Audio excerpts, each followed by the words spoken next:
Hello. We're going to do the intro live because this is a special Safety Wars program. What you're going to see tonight and experience tonight, or whenever you're watching this, is going to be one of those signature presentations that we are creating, and it's specifically on COVID-19, inspired by the questioning on Dr. Fauci yesterday in the Senate Committee on Homeland Security, I think it was. But it doesn't even matter. You had Rand Paul there. And I'm going to say this.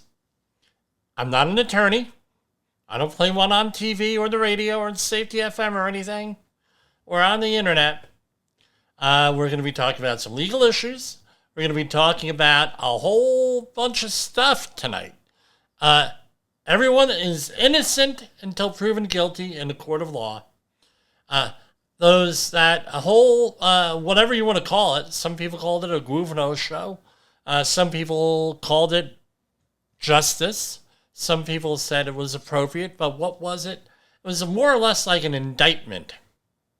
Now, Dr. Fauci's response to every one of the questions was asserting his Fifth Amendment privilege against self-incrimination.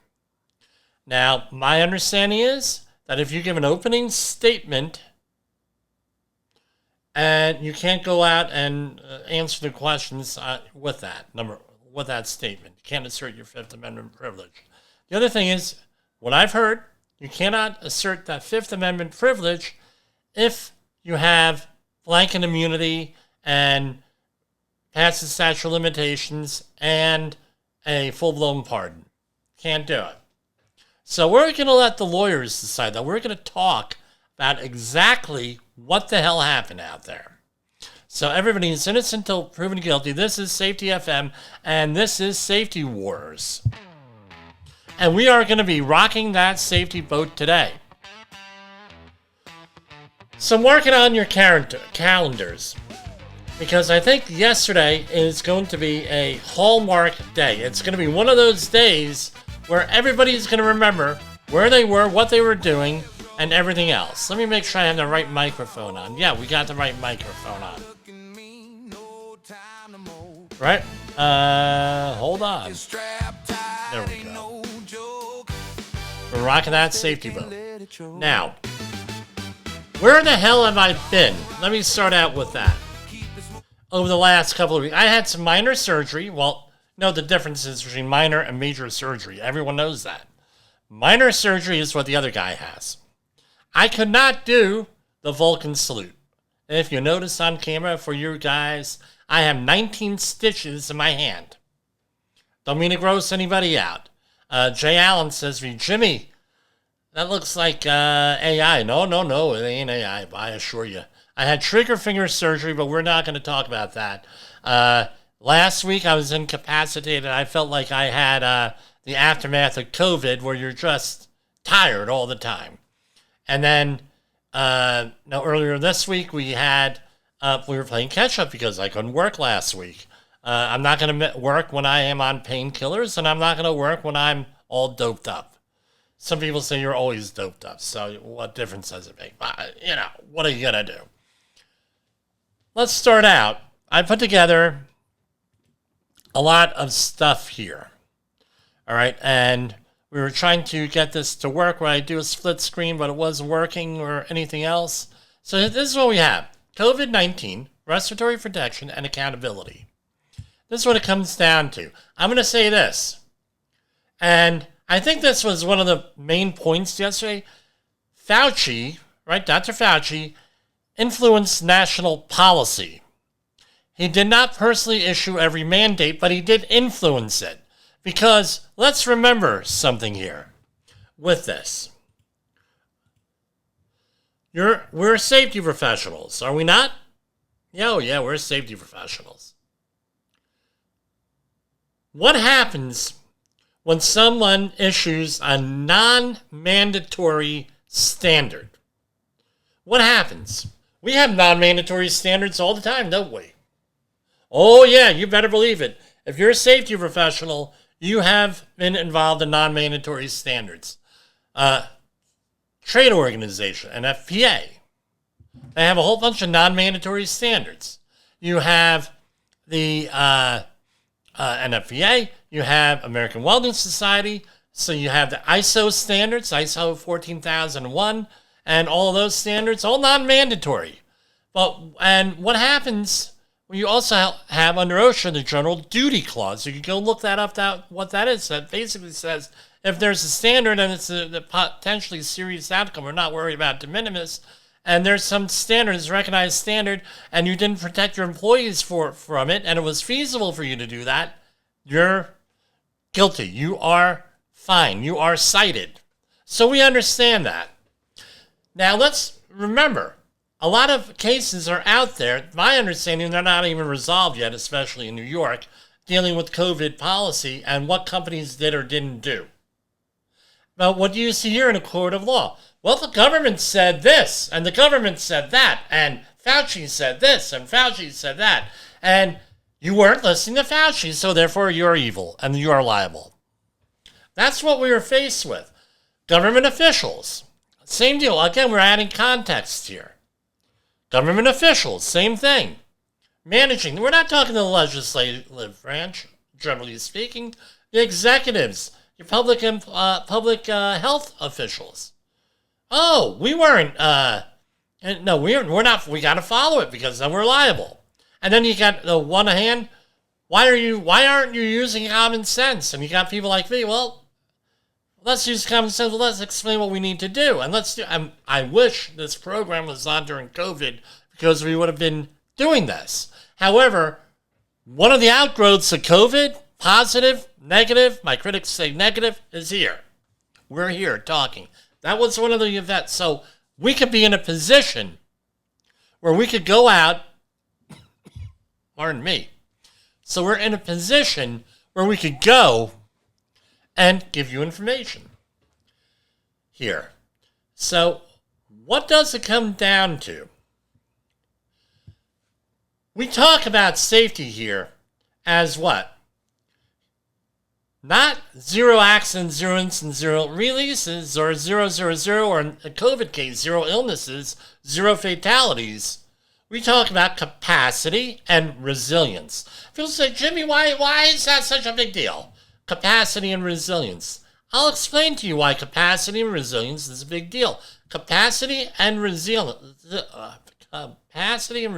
are this. Capacity is what you could do. All your abilities, all your PPE, all your procedures, and everything else. And the resilience is how you could adapt in the field, right? So presumably, if you want to make something safer, you add capacity, you add resilience. You add all different types. You add guards, you add blah, blah, blah, blah, blah. What we had here was the traditional definition of safety, which is zero accidents, zero illnesses, zero releases. Zero this, zero. And guess what? If it's not zero, if it's not zero, you got a problem. And this is how it was communicated. If you do X, Y, and Z, then no COVID. That's when you get with the zero, with a goal of zero. And that's how it was sold. If you wear the mask, if you do separate, if you do this, we're not going to get COVID. You're not going to spread it. If you do X, Y, and Z, then you're putting capacity in the system. That's the way it should have been said. And because safety is capacity and resilient, right? You're putting capacity into your body, eating healthy, doing everything with that. We change our culture, our society, what we're doing, how we act. We're putting that to better manage and protect against COVID. That's a hell of a lot, right? That now you need people to think a little bit about that. Maybe that's too long. But it's pretty easy to communicate. If you do X, Y, and Z, then no COVID. If you get the vaccination, you're not going to get COVID. If you shut down for 2 weeks, then you're going to get COVID. And you're not going to get COVID. And then what happens is, here, we get into the situation. Here, let me put this back up here. Right, do the big thing. If you stay away from people, you decrease the likelihood of spreading disease. Versus, this will definitely protect you. Now, we are used to, in our society, Because for the last 80 years, maybe, the way BBS is implemented, we had recently, last time I spoke to you, and I meant to talk about it more, was the symposium down in Orlando, Florida, with Nick Weatherly and our own Todd Conklin and Jay Allen. And Nick being the BBS guy, but he's a reasonable BBS guy, a behavioralist. Maybe he's offended, and I'm sorry if I'm offending you, Nick, calling you a behavior-based safety guy. But you're really not, in my opinion, Jimmy's opinion, with that, because you're reasonable.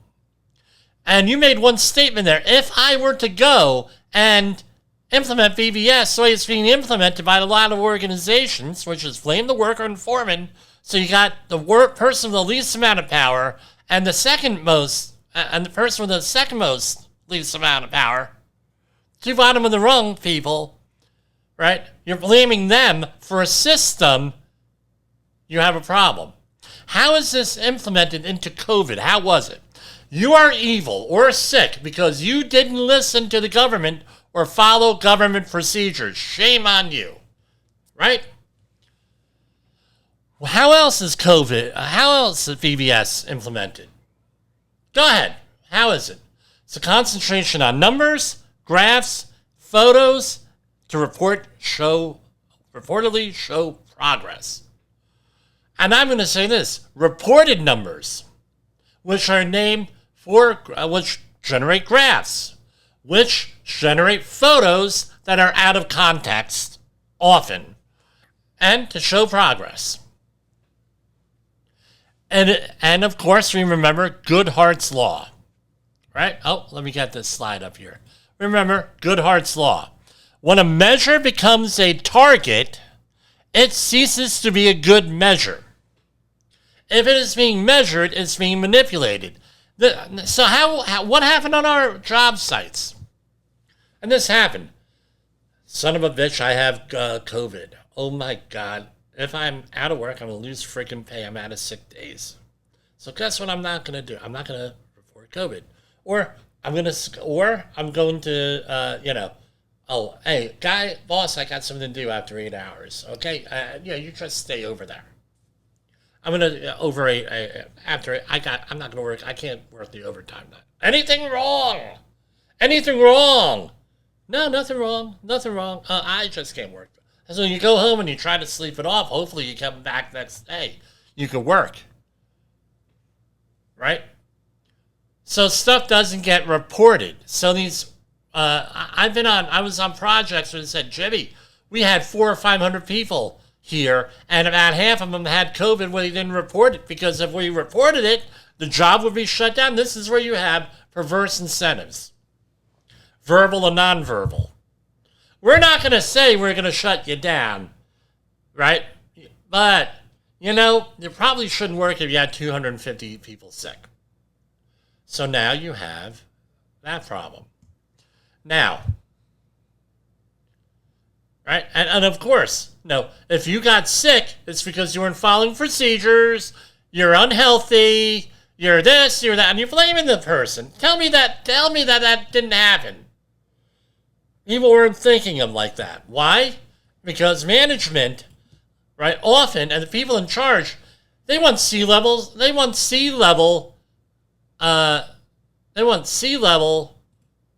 hold on. What do they want sea level things? Maybe they learned about behavior-based safety back in the 80s because they're in charge now.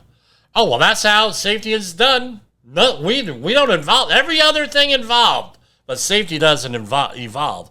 And that's what they want, was a behavior-based safety model. And by the way, Nick Weatherly, right? He says nobody knows what the hell behavior-based safety is because it gets remarketed and repackaged so much. He had up there like 5 different friggin' definitions. Then he came over to Todd, right? Safety FM's own Todd Conklin, right? And his whole thing, human organizational performance, also known as the New View, Safety 2.0. People make mistakes. The minute that you handed someone a mask, I will talk more about that later. Now you're into a situation where do you need training? Are they going to put it on right? Are they going to wear it all the time? Are they going to this? And a whole bunch of, I remember people were reusing the same app for 3 or 4 weeks. And the problem was that they were using masks, not a respirator. They're using a mask. Face covering. We have, and this is reported, this is the most deadliest virus ever known to man. And we're going to treat it, it's so dangerous, we're going to wear a face covering. All right, let me repeat that. This is the most dangerous virus ever known to man, ever known out there, and we're going to wear a face covering. Not something else. What was the reason we given? I don't know. Fauci was asked. Pled the fifth. 111 times. I didn't count it, but that's what was reported. 111 times. But at the time, well, we weren't enough to go around. And then they showed him with one day, masks are good, man. I'll go back. You can go watch all 3 hours. So now you have Todd at the symposium. Human and organizational performance. People make mistakes. People aren't going to put that on there. Blame fixes nothing. Well, here they're all going around. Blaming everybody. Blaming you got sick. It's your freaking fault. It's his fault. He brought it into the house. Blah, blah. You got all to put everybody at each other's throats and solve not a freaking thing. Context drives behavior. We mentioned that. People have perverse reasons, sometimes good reasons, not to do stuff. Or it makes sense at the moment. Like they mentioned during the hearing. Wait, we're out there in the middle of an open football field. We don't really need to wear a mask. We're not sitting with anybody. Well, guess what? You're under freaking arrest. Learning is vital. When you say and you make these statements here, if this, then this, do this, and you're not going to get COVID, and it ain't freaking working, you ain't learning, and you're not adapting, and you're not being honest with the people. So, and that leads to other problems. We'll talk about that. How leaders respond matters. Leadership's reaction to failure determines whether employees report problems and help the organization learn or hide information out of fear. Applied to society, its human organizational performance goes all over the place. Applies to the workplace, applies to society. Oh, yeah. I'm all fired up tonight. Oh, yeah, we're all fired up here. How about the other questions that were not asked here? Many other questions. Why the mask or face covering versus NIOSH rated? I mean, they could have answered that because you know who doesn't, we're talking N95, N99, N100, P100, all those respirators that have a NIOSH rating on them. Guess what? Who certifies them? Centers for Disease Control. All right? Loaded with world-renowned, world-renowned respirator experts. I mean, these guys are into safety more than Jimmy Poesl. They're out there. Why weren't they in front of the cameras? Why did we have to see Cuomo, Murphy, I think it was at the time, Fauci, all these other in front? Why couldn't we get someone out there who knew what the hell was going on with this stuff? Why not an expert? Here's the next set of questions. What would happen in private industry?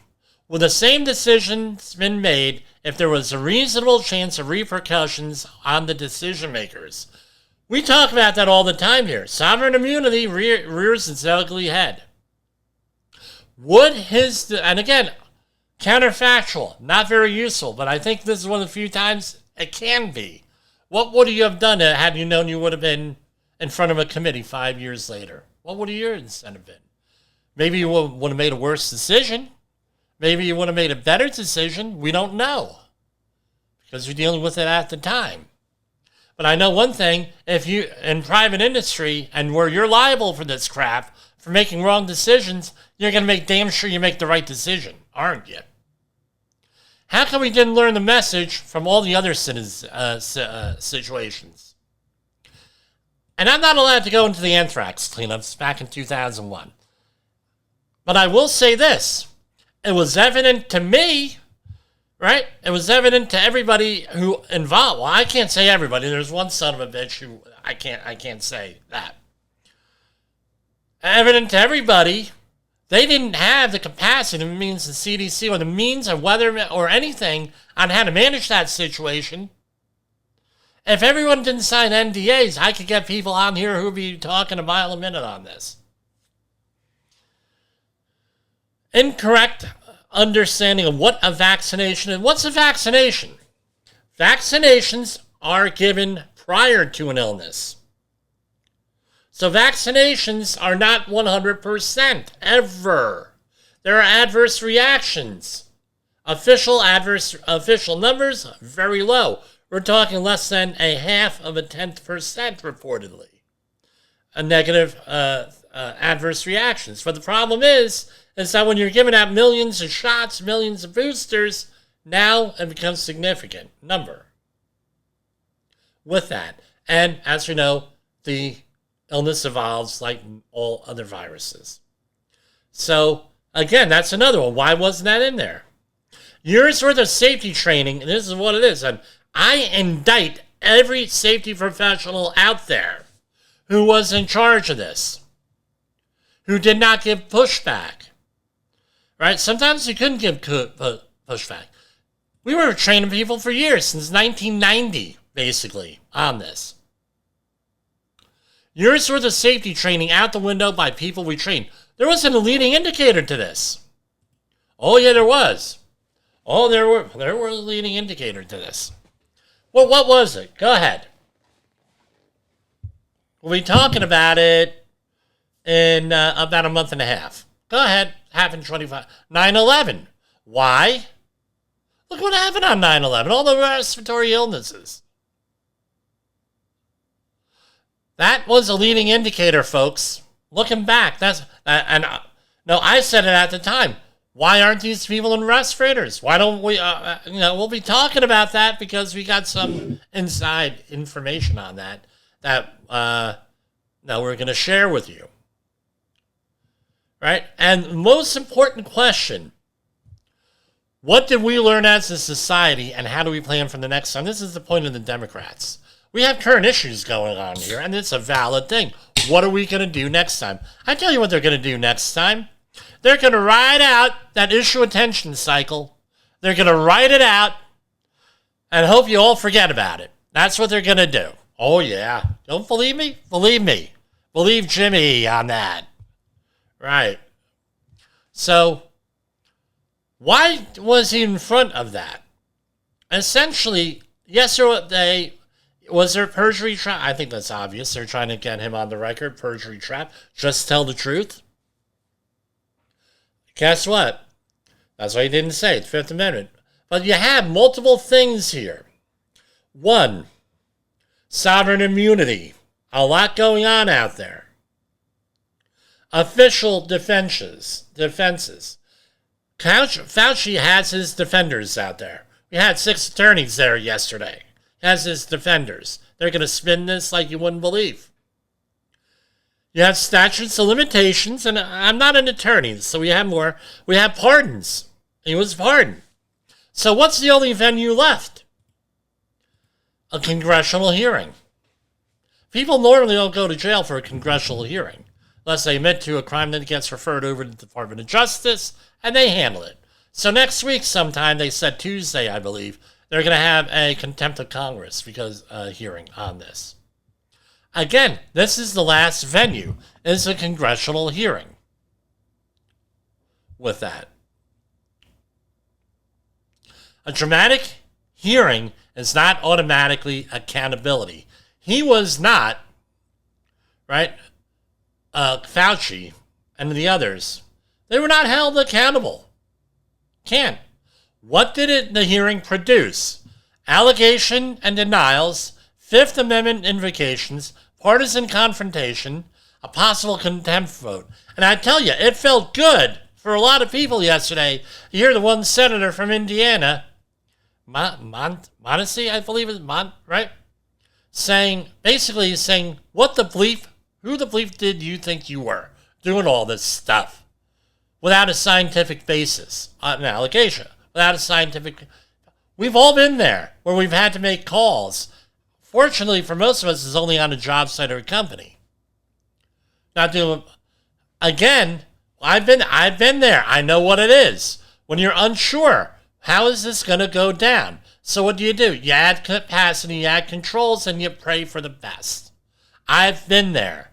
And if you had enough capacity, enough controls, enough resilience, if something goes to Guano, yeah, you're able to recover. And that's the whole thing. Human and organizational performance. How do you recover? How are we going to recover this? What a safety review does, or a review of this type, requires tested facts, defined authority, competing harms, corrective actions, and lessons for the next emergency. That is how a safety investigation, that is how an investigation goes. What happened, right? We've said it here before with Jody Fisher. This is what we know. This is what we don't know. This is what we're going to find out. Real simple. That's what we're doing. Had Fauci done that, again, the counterfactual, so we know for the next time, had that been done, we would have been good. Now, if you want to see a master in communicating hazard for a situation, when the Francis Scott Key Bridge got wiped out, the emergency responders and the governor of Maryland, fantastic response, hands down. Why? This is what we know, this is what we don't know, this is what we're trying to find out, and this is who I am. 4 things. Very simple. So, here we have it, and we wrote a song on this, on Safety Wars, the Music of Safety Wars, Volume 1, on Spotify, on the Wuhan, right? On the Wuhan, right? Early 2020. I'm going to place it, that's when the public first heard about it. But I'm going to, and then you have the 6-foot rule, then the airborne spread, as evidence grew, ventilation, and again, we got bullshitted on that one too. Oh, we heard, well, we're taking care of the ventilation. Did they increase ventilation in my town and all the schools? No, they just brought it up to spec. And it still didn't work. Because we had one teacher there, I won't out her, she was out there, middle of winter, she's out there in a sundress and flip-flops, teaching school because the HVAC system had her room that was a constant 85 degrees. I said to my son, I said, James, why? Why are you in shorts? Dad, it's hot in there. Dude, it's winter. You gotta put on a pair of pants so you're in shorts. But Dad, it's hot in there. So my wife goes to parent teachers and I go with her. We go in there. We're like, is it always this hot in there? She says, yeah, that's why I'm always in a sundress and flip-flops. That's why all the kids are wearing shorts and tank tops. I don't say anything. It's against the crap, but it's hotter than hell. Right? So what happens? Trust is damaged. Failures damage trust. Right? Now, in reality, let me switch on over to this. Here.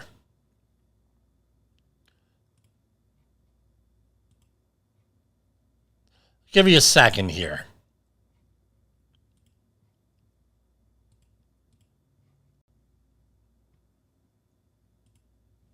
Now, this is from Voice of America. VOA, right now basically defunct. But this is the official government thing. Here we go again. U.S. military did not bring COVID-19 to Wuhan. This is from August 19, 2021. I'm going to go and I'm going to save this because they're taking this crap down, strangely enough, after yesterday. We've had dead links all of a sudden. I worked last night. You're working tonight, man. All right. So, during the military war games, which was in 2019 in Wuhan, in like October, guess what? First cases of COVID. Here it is, right here in VOA News. Well, what difference does that make? So they knew that something was up. And I'm going to say they knew something was up. They definitely knew something was up. Jimmy knew something was up. People in the industry knew something was up. Why was that? Because starting in September, what started flying off the shelves? What didn't we have anymore? Come on, I'll give everybody a guess. Right? 5, 4, 3, 2, 1. They didn't have respirators anymore. They're becoming more and more short. We heard on Coast to Coast AM with George Noory something going down over there in China. We don't know what. But all of a sudden there were reported lockdowns and quarantines and everything else. And in this country, all of a sudden you couldn't get the PPE, you couldn't get the respirator cartridges. We don't know when they're coming in, Jim. I'm ordering them. Supply chain disruption. All in there. So there we're leading into, that's the context we're having to deal with. All right, so let's go back up to PowerPoint. And here we go. All right. So you had NIOSH, right? National Institute for Occupational Safety and Health. The missing public conversation. Filtration for efficiency, facial equals, fit testing, user check seals, facial hair, medical evaluation, training, consistent wear. Was not in the conversation. We were told to go out and get those imitation paper masks. With that. And it's the deadliest virus ever known. You got to do all this stuff. We got to shut everything down. We got to close the schools. We got to do this. We got to do that. Well, guess what? Guess what happened? We're going to put on face coverings. Well, why is that, Dr. Fauci? Why is that, everybody? Well, we don't have masks. We got to save the N95 and above. Medical N95 is what they were talking about for the hospitals and everything else. Oh, but that'll help you. Right? Oh, and then you get the other thing. Right? So let's go on back over here. And by the way, we're going to print this one out too. Because we're going to print this one out, save this one. Because this here is an indictment against NIOSH and the Centers for Disease Control. Right here. So we're going to save this right here, right?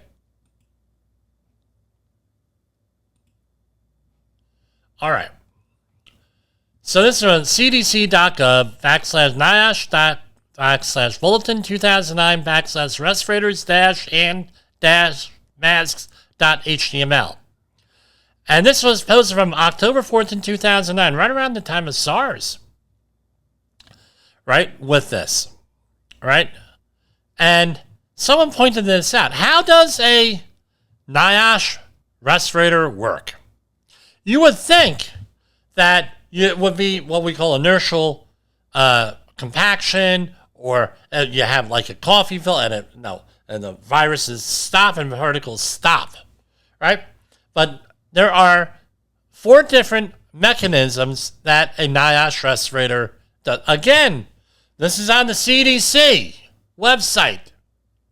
Why wasn't this shared? That would have been my question. Why didn't you get a certified industrial hygienist, certified safety professional?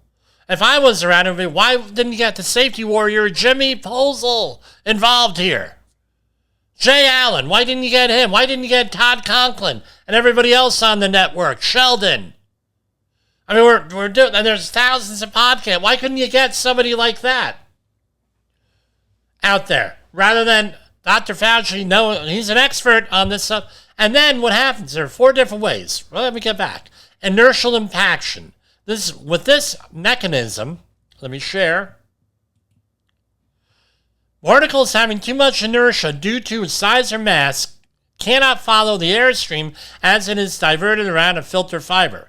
This mechanism is responsible for collecting larger particles. We'll get into size in a minute. Interception. As particles pass close to a filter fiber, they may be intercepted by the fiber. Again, this mechanism is responsible for collecting larger particles. Diffusion. Small particles are constantly bombarded by air molecules, which causes them to deviate from the airstream and come into contact with a filter fiber. This mechanism is responsible for collecting smaller particles. An electrostatic attraction. Oppositely charged particles are attracted to a charged fiber.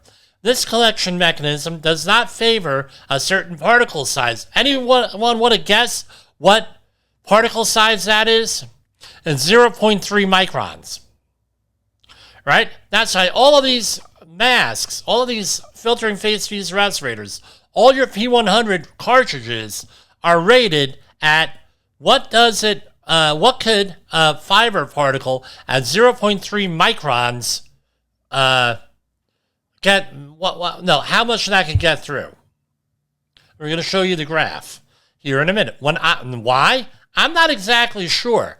But when I ask Jesus, when I meet him, I'm going to ask, that's going to be right up there, and I'm dead serious on that.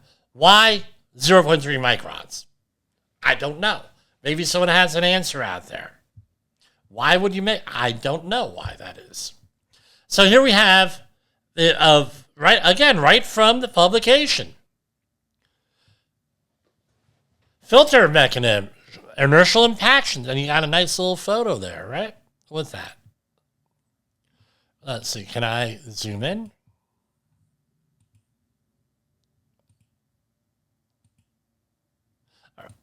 All right, fill it in.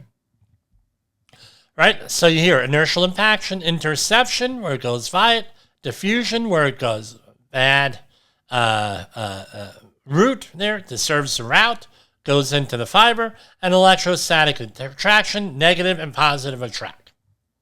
Now, particle size. This right here is the most important thing that you can see here that we're going to go over and talk about when it comes to this. Particle diameter. Right? Where on this graph is the COVID particle? So we have 0.1 microns here, right? With this. Then we have 0.2, right? 0.3, 0.4, 0.5, 0.6, 0.7, 0.8, 0.9, then 1. It's 1 micron, right? Over here, we have 0.1 micron, 0.2 micron, 0.3, 0.4, 0.5, 0.6, 0.7. I'm sorry, 0.07. I'm sorry, reading this wrong. 0.1, 0.9, 0.8, 0.7, 0.6, 0.5, 0.04, 0.03. So that goes from 0.1 to 0.01, right? And we're right around here, we're at 0.25. Right? And we go up here, and on the x-axis, we have 1 is 100%. That's the efficiency of 1 is 100%. So basically, you're there. You're at 100% efficiency. Why am I going through this? I had to beat off a whole slew of TikTok rangers out there. And Instagram idiots. Oh, those masks, it goes right through. They're rated for this 0.3 and this low. Guess what? This is right here. This for here. I should send it over to the people who are still on the air promoting that crap. So doing the mask, does a NIOSH respirator work? Absolutely. With that. Does. But what do you have? What do you have with a filtering phase fuse respirator? If I have a respiratory hazard, it's my policy to never issue a filtering phase fuse respirator. Why do you think that is? Any idea? Because they wear them wrong. They're not fit tested in them. They're not medically cleared in them because it's only a fit. And again, they're thinking about changing the policy. They haven't changed it. You got it with a man. Look up here. It's all over on their chin, so they're breathing out their nose, so it doesn't make any sense. They wearing them like Princess Leia on both sides of their ears. You got all different. General public, no training, no. Why did they say? Oh, we'll just wear a non-rated mask, KN95, FFP2 is the European version. The K95 is the Korean version, as I recall, and all this other stuff. They're all equivalent. As long as they're rated, they're officially rated. They're not coming from China where it's lied about often on some things, from my understanding. Okay, get a rate. Why do you think that? Why? You don't have to comply with 29 CFR 1910-134, the respiratory protection standard. If they were going to say NIOSH respirators, there's a hell of a lot of people out there. I see them today. They're walking around with respirators out there. Oh, I'm so sick. I gotta wear an N9. I gotta do this. I said, you may want to think about that, because you may not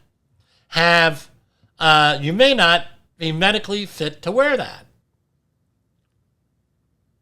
Right? And you got to do fit testing, right? Protect the gap, right? Approved equipment. All of that stuff goes in there. We're going to do this again with this. Other controversies follow the same pattern. Schools. Closures address uncertain risk, but impose the learning problems, according to the testimony yesterday. That's been my experience.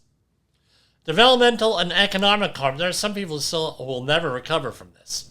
COVID. Vaccinations and vaccines. Strong protection against severe disease was sometimes communicated as durable prevention of infection and transmission. Research. The HHS, Health and Human Services Inspector General, found NIH and EcoHealth oversight failures. But that does not necessarily prove that, they're funding these things, does not prove that these labs created COVID or was escaped. Right? So what did we have? Safety professional became the face of distant rules, and security guards and police. What did we enforce? Any person in charge. And when you say to your, I got into it at one facility, and I wrote them a letter. I said, you know that this is wrong. We've been telling people for 40 years, if you have a respiratory hazard, NIOSH respirator. If we didn't do that, guess what? We'd be good chance we're going to be at a minimum fired, at a minimum, perhaps get charged with criminal negligence. Right? If I were to tell somebody on the anthrax cleanup 25 years ago, we have anthrax and we're going to wear a face covering, it would have been like, Jimmy, there's the door. What the bleep are you doing? That's what would have happened. But because of sovereign immunity and everything else, that doesn't happen. Could the mask have worked? Maybe, maybe not. I don't know. Conflicting studies. But again, when you go and you describe capacity, and you're adding capacity now, it makes sense, doesn't it? We're adding capacity. We don't have enough of these. But this is better than nothing. We're adding capacity. We're adding capacity. Now, wearing a mask makes perfect sense. We're adding capacity. It's not perfect. We're getting there, because safety is capacity and resilience. Resilience is, right, capacity is you're adding training, you're adding all this other stuff. Resilience is us following the rules. Right? But we know that people are going to do workarounds because we're safety professionals. We know that. Here we absorbed the fallout.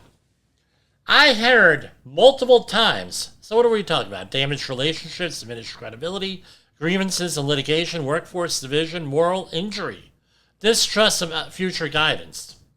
Let's talk about that. Damaged relationships. I heard, and I still heard, I didn't know people hated safety people so much until COVID. And because we got people fired for not following protocols, guess what? They're holding that against us, dude. I don't want to hear it. I go and I hear it all the time. Unless you're dealing with very mature people in a very mature situation. Average worker will hold that against you. And we're finding that out now with nobody trusts the government. because of this shit. How this was handled.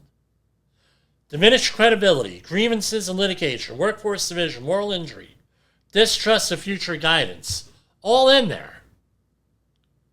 Right? Safety requires capacity, resilience, and accountability. Remember, right? We talked about that, right? Accountability. Who created the rule? Why did they create it? Who authorized it? Who enforced it? And who lived with its consequences? All of that. Right? Real accountability asks harder questions. I think that was part of what it is. To hold somebody accountable on some level. Was the evidence? What was the evidence? What was the evidence and what was the precaution? Who, right? That's an AHA there. That's a JHA, JSA. What's the risk and what are we going to do about it? Who made the decision? Who enforced it?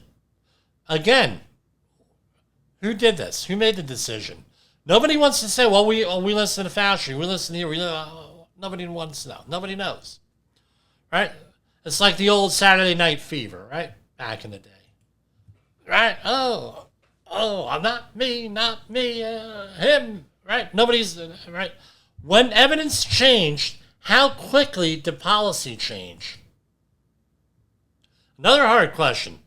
Who accepted responsibility for collateral harm? So far, nobody. Right? Whether you think there should have been a responsibility or penalty, nobody got. We got pardons. We got sovereign immunity. We're running out things. So, what's the moral of the story here? Where do we go from here? Build public health that deserves public trust. Right? With that. Why are we set up here with the safety wars? In response to this, to teach safety professionals to get off their freaking knees and stand up for themselves.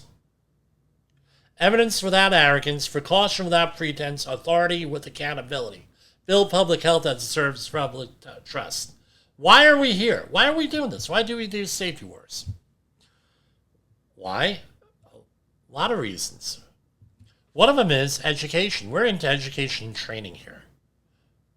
This is what we do. You want it? 845-269-5772. Jim at safetywars.com.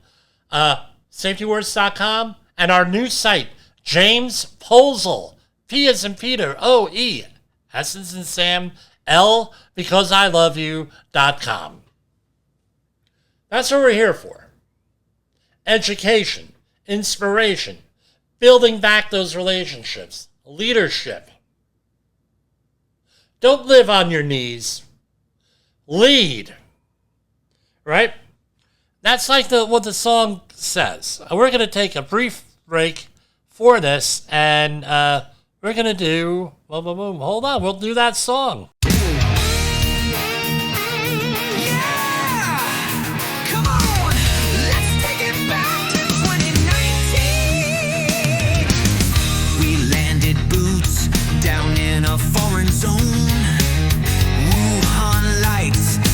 Chills in the bone. Flags were high, the spirit loud, but something strange crept through the crowd.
So let's talk a little bit more about this, right? And I'm going to be issuing, we'll call it Jimmy Poesl's first address to the world or the nation, or maybe my coming out party. I don't know. Let's remember here, right? Pain for pain doesn't get you anyway. It felt good, and I'm sure it felt good when a certain senator after the hearing called him a piece of guvno. I'm sure that felt good. You got to face an adversary of sorts, and you got to, but I'm going to tell you, there are people, and this is not a pity, I'm not playing the victim here. There are people out there who victimized me many, many times. And you know what? I told them eventually I handled it, maybe a little bit tougher than what I should have. And guess what? If I felt good for about 30 seconds, and I said, why the bleep did I handle it that way? A lesson learned. Pain for pain doesn't work. Let's see if, with this here. All right? Safety requires, let's do this. I have a little bit of an interest. Safety professionals were left holding the bag on this whole situation. Story does not end in Washington. The consequences reached every workplace in America, and workplace safety professionals were placed directly in the line of fire. Safety managers, industrial hygienists, environmental health and safety personnel, human resources employees, supervisors, nurses, and others were designated to implement and enforce rules they did not create. We enforced distancing requirements. We knew that they were wrong. We conducted screenings and contact tracing.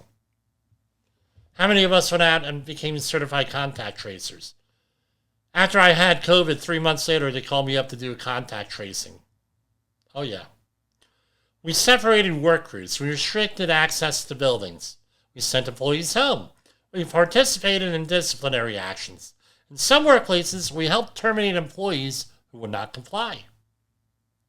We made coworkers and friends uncomfortable because the organization told us that enforcement was necessary to protect everyone else.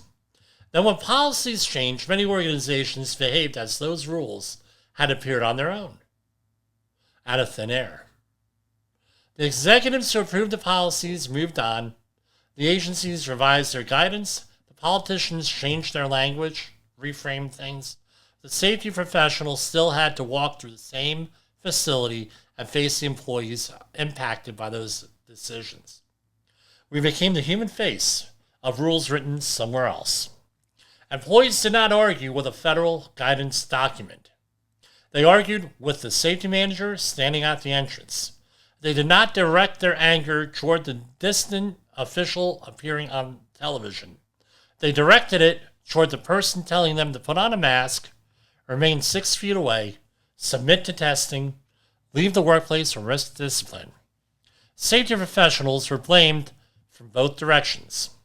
Workers blamed us for enforcing the rules, while management blamed us when enforcing produced conflict, complaints, staffing shortages, or legal exposure. Some safety professionals are still dealing with those consequences. Damaged relationships, diminished credibility, grievances, litigation, workforce division, moral injury, and distrust of any future guidance. That's fallout is part of the pandemic record. It cannot be dismissed with the phrase, the science changed. Change in science may explain why guidance evolved. It does not erase what people were ordered to do under previous guidance, and it does not repair the professional relationships damaged during enforcement. Safety requires capacity and resilience. And let's face it, people with the least policy-making authority absorb the most anger, and that's a failure of leadership. Real accountability has to ask harder questions. The most valuable question, or one of the most valuable at least, knowing what you know today, what would you have done differently? The next question should have been even more important. What should the country now do to prepare for the pandemic? Those questions do not excuse misconduct. They're having an investigation becomes a safety review rather than what we saw yesterday, a public spectacle. Right? Because it's all about accountability, guys. Because fighting that safety war, and in fighting that safety war, accountability cannot stop with the person who delivered the rule. It must be reached the people who created it, authorized it, enforced it, and lived with its consequences. That's all I got for tonight. It wasn't that enough? For Safety Wars, this is Jim Poesl signing off. I hope to be back tomorrow. I have a speech I will be giving. We'll call it the Safety Wars Address to the World. Maybe I came up with a better name, but that's what I'm going to call it for now. Signing off with fighting that safety war, Jim Poesl. The views and opinions expressed on this podcast are those of the host and its guest and do not necessarily reflect the official policy or position of the company. Examples of analysis discussed within this podcast are only examples. They should not be utilized in the real world as the only solution available, as they are based only on very limited and dated open source information. Assumptions made within this analysis are not reflective of the position of the company. No part of this podcast may be reproduced, stored in a retrieval system, or transmitted in any form or by any means, mechanical, electronic, recording, or otherwise, without prior written permission of the creator of the podcast, Jay Allen.